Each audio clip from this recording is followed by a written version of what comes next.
মানে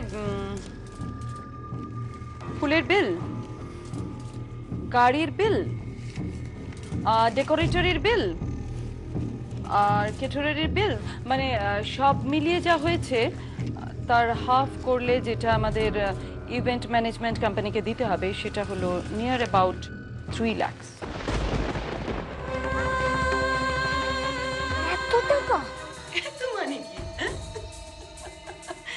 তোমার বাবা পুরো খরচার হাফ বেয়ার করবেন বলেছেন, আর সেই জন্য তো আমরা হাত খুলে খরচাই করতে পারলাম না।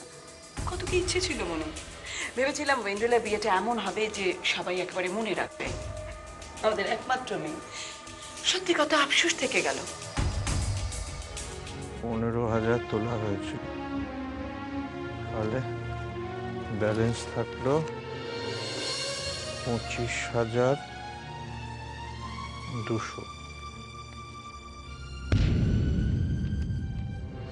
1,25,000 মতো। যে সার্টিফিকেট আছে সেটা 40,000 মতো হবে। না, সব মিলিয়েও তো 3 লাখের কাছেও হচ্ছে না। এই ফিক্সড ডিপোজিট ভেঙে ফেললে কি করে হবে? সামনে শ্রেয়ার বিয়ে, টাকাটা শ্রেয়ার নাম করে রাখা হয়েছিল। কুকুর বিয়ের কথা পরে ভাবলেও চলবে। প্রবালের শাশুড়ি যেভাবে এসে বলে গেলেন, তা বড় লজ্জার। বড়দার শাশুড়ি এসেছিল, বাবাকে তো জানায় তাই বলে গেল। জয়েন্ট পার্টির কি উদ্দেশ্য ছিল সেটা এতদিনে পরিষ্কার হলো। যা বিল ধরিয়েছে না, মোটামুটি বাবাকে পথে বসানোর ব্যবস্থাটা পাকা করে ফেলেছে। কি বলছিস শিমলি? আসুন, বসুন। Thank you. আপনি বিশ্বাস করবেন না রুদ্রবাবু, আমি যতক্ষণ আমার আনন্দটা আপনার সঙ্গে শেয়ার না করতে পারছিলাম, আমি শান্তি পাচ্ছিলাম না। আমি গেস করেছিলাম যে সন্ধ্যাবেলা দিয়ে ক্লাবে এলে হয়তো আপনাকে পেয়ে যাব, তাই হলো।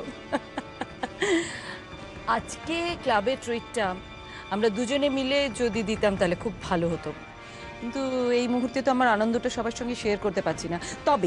তবে আমাদের প্ল্যান মাফিক যদি কাজ হয়ে যায় তাহলে কিন্তু আমি একটা বড় সড়ো পার্টি থ্রো করব। মিস্টার সরকার, মাছ যতই জলে লম্ফ করুক না কেন, ডাঙায় ওঠার পর তাকে কি করে খেলাতে হবে সেটা আপনার থেকে ভালো আর কে জানে। এ তো সবে শুরু রুদ্রবাবু। পরের পার্টটা আমার জন্যই তোলা থাক। এই খবরটা দিয়ে আপনি দারুণ কাজ করেছেন মিস্টার সরকার। সত্যি আজকের দিনটা খুব আনন্দ। আসুন, চিয়ার্স। চিয়ার্স। তুমি কি আমাকে কিছু বলবে? হ্যাঁ, ওই বিয়ের খরচের কথা ভাবছিলাম। তুই জানিস তো ঐন্দ্রিলার মা এসেছিলেন।